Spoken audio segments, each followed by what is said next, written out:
It was a Tuesday evening and the air felt cooler than usual. The faint hum of the city outside our apartment was a familiar sound, but tonight it felt different, almost suffocating. I had been home for hours, but Sarah hadn't said much since I walked in. She was standing in the middle of the living room, arms folded, eyes glued to the carpet. I could sense something was off. You don't get this feeling after living with someone for years without knowing the signs. Her silence had a weight to it, something that told me the conversation was already rehearsed in her mind. I had just sat down on the couch when she finally spoke, her voice quieter than usual. "Thomas, I think I need a break. To figure out what I really want." I didn't flinch. I'd heard this before. Not from her but from other people. A break, such a harmless word, yet heavy with unspoken meanings. It was never really about space. It was always about someone else waiting in the background. She couldn't see it but I could. I leaned back and studied her face. Calm. Almost polite, like she was asking for directions rather than dropping a bombshell. I let the silence linger between us, long enough to test her resolve. Then, finally I spoke, my voice steady. "All right. Take all the time you need." Her eyes widened as though she didn't expect me to agree. She blinked, almost in disbelief. "Wait, you're okay with that?" she asked. "Sure," I said. "But let's make it clear what a break means. If we're not together, we don't live together. You'll need to pack your things." The words left my mouth before I could stop them. I knew it sounded harsh, but this wasn't about being fair. It was about standing firm. Her mouth opened, trying to find the right words, but they didn't come. "Thomas, that's not what I meant," she stammered. "I just need time to think." I stood up, keeping my tone even, but there was no softness in my voice. "This apartment is in my name. You said you needed time to figure things out. Fine. Do that somewhere else." She looked around, her eyes scanning the room like the walls were betraying her. She started to argue again. "You're being unreasonable."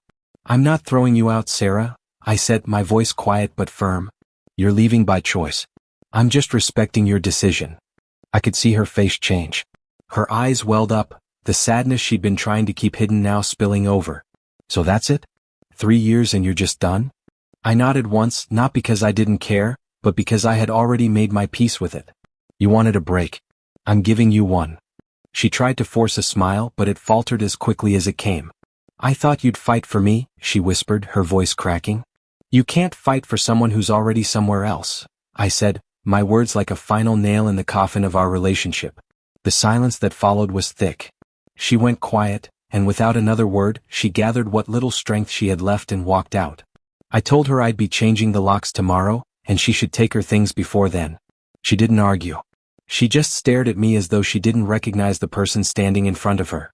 Maybe she didn't. That night, Sarah stayed on the couch wrapped in a blanket. She didn't cry. She didn't yell. She just stared at the TV screen as though waiting for it to speak for her. I slept in the bedroom, locking the door behind me. The separation felt too final, too empty, but there was no turning back. By morning, everything had changed. She wasn't the same person. She was still there, but the gap between us had grown too wide to cross. And I wasn't about to try. The following days were a blur. Sarah had left, taking most of her things with her, but something about the emptiness she left behind felt heavier than I anticipated. I couldn't shake the feeling that I had made the right choice, but the silence in the apartment, once filled with laughter and late-night conversations, was deafening. The space felt colder without her, and even the city noise outside seemed to echo louder than usual. I went through my daily routine, waking up, going to work, coming back to an empty home. I had become a machine, my mind fixated on the one thing I could control: work. The project I was managing in New York was demanding, but at least it kept my mind from wandering back to her. From wandering back to what we used to have. Sarah's absence became an inconvenient truth I refused to confront. She had started posting more on social media, sharing inspirational quotes, melancholic selfies, and captions that screamed for attention. I didn't check them. I couldn't afford to. But I heard from friends who kept me updated, like Sabrina, her younger sister. She had told me Sarah was staying with someone named Jack, though she claimed it was just temporary. I didn't care to know more. What mattered was that I was moving on, and Sarah was free to do the same. One evening, after another grueling day at work, I found myself standing at the front door, staring at my phone. Another message from Sabrina. "Just so you know," she wrote, "Sarah's staying with Jack. She says it's temporary." The words felt like a cold splash of water. Not because I was surprised, but because I was finally faced with the reality I had been trying to avoid. She was gone and she had already moved on. The guilt I had been holding onto for days, weeks, suddenly began to lift, replaced by a strange sense of clarity. I was done. For the first time in a long while, I could feel the weight of the world falling away from my shoulders. I closed my eyes for a moment, leaning against the door frame. I didn't feel angry or sad. I just felt empty. And for once, that emptiness wasn't suffocating. It was freeing. I was no longer bound to the past. I didn't need to analyze every moment or wonder if I could have done something differently. The reality was simple. Sarah and I weren't meant to be. The next day, work called with another urgent project in Barcelona. The timing felt perfect, as if the universe was pushing me forward. I didn't even think twice before agreeing to take on the new challenge. A fresh start, a new city, and a chance to distance myself from everything that had happened. I packed my things and boarded the flight with only one thing on my mind: resetting my life. As I walked through the busy streets of Barcelona, I felt like I had stepped into another world. The city, with its vibrancy and energy, was a stark contrast to the life I had left behind in New York. I threw myself into the project with everything I had, meeting deadlines, managing teams, and solving problems with a precision I hadn't known I was capable of.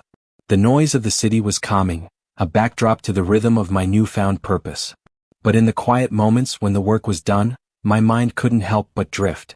I would catch myself thinking of Sarah, of the life we had, of what we might have become if things had been different.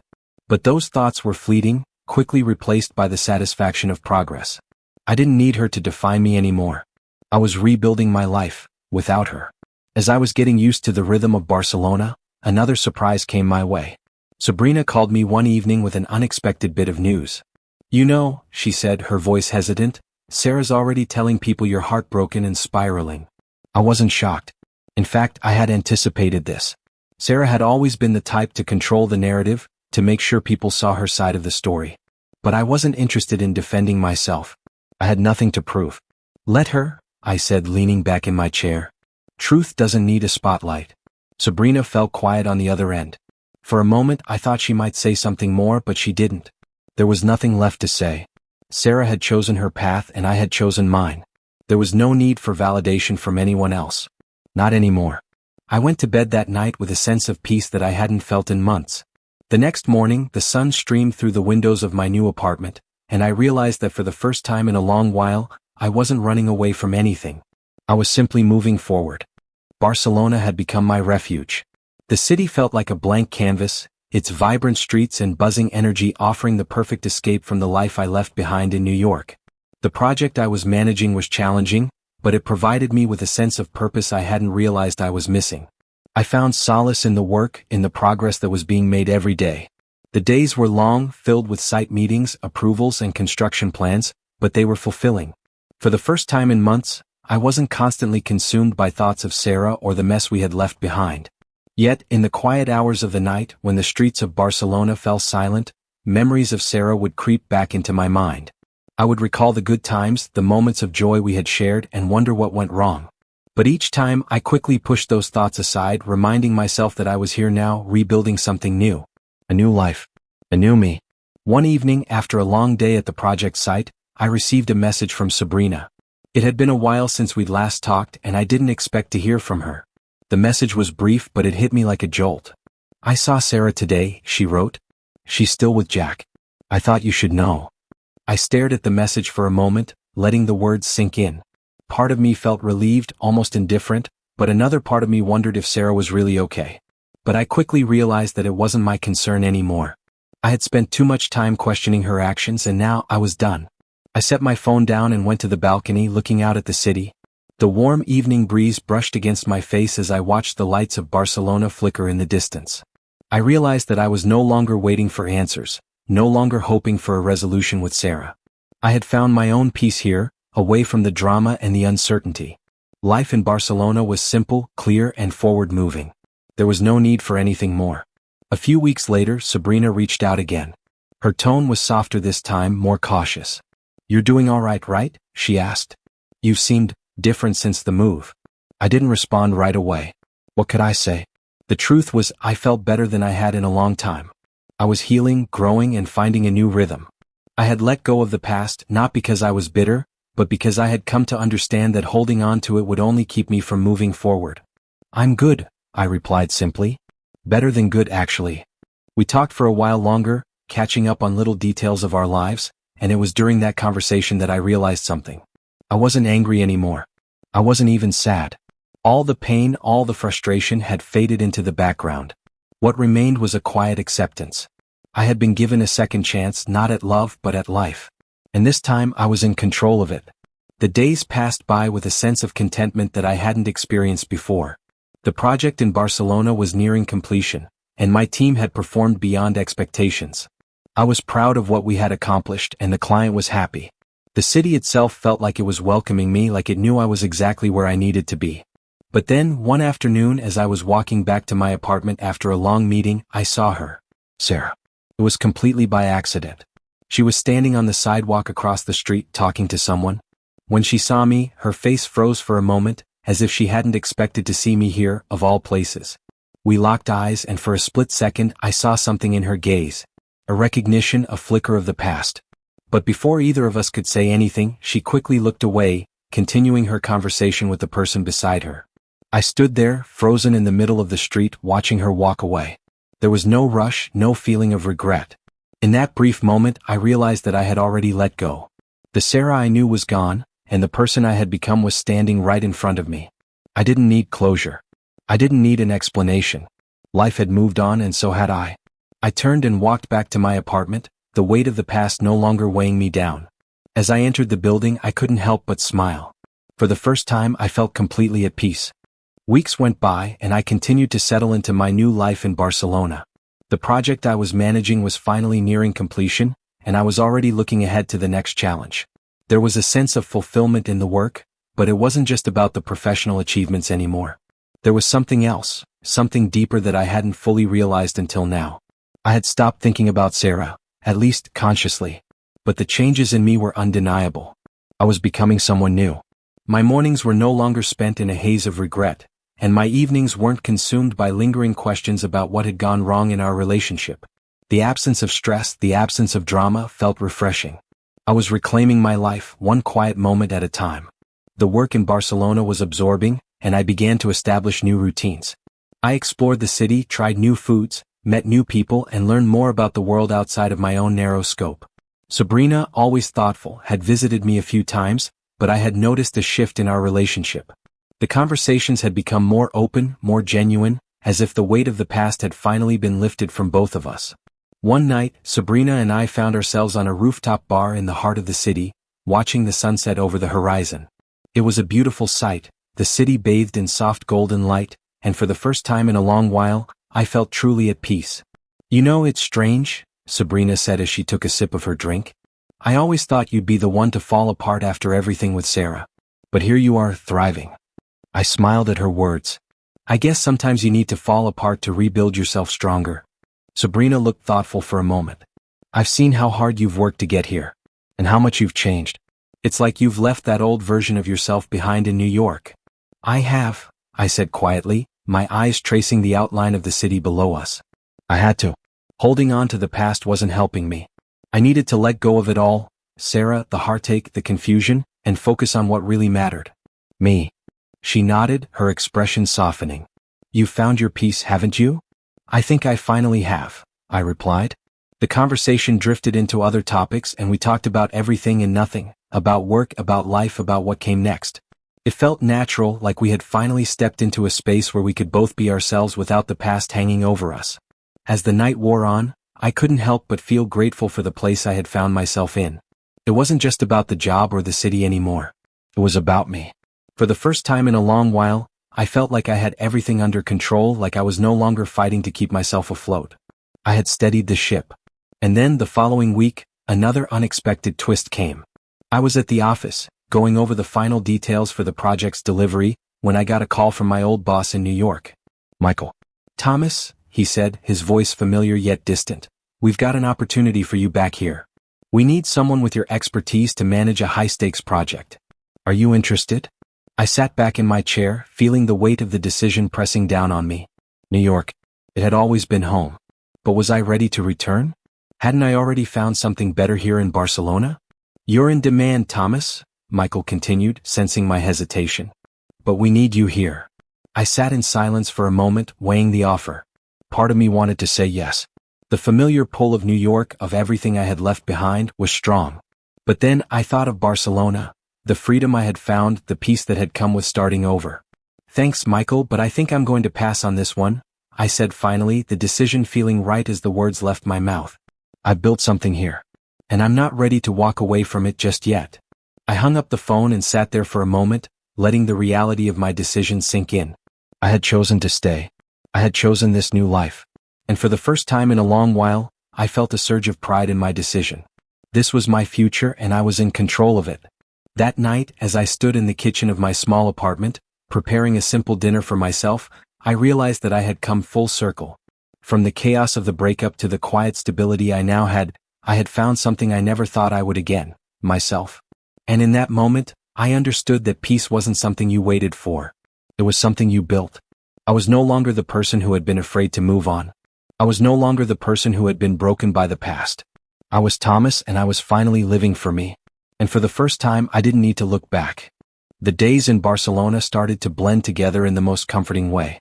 Work was fulfilling, the city was beautiful, and I was no longer weighed down by the heavy burden of my past. It wasn't just about building a successful career anymore, it was about living a life I could be proud of, one that felt true to who I had become.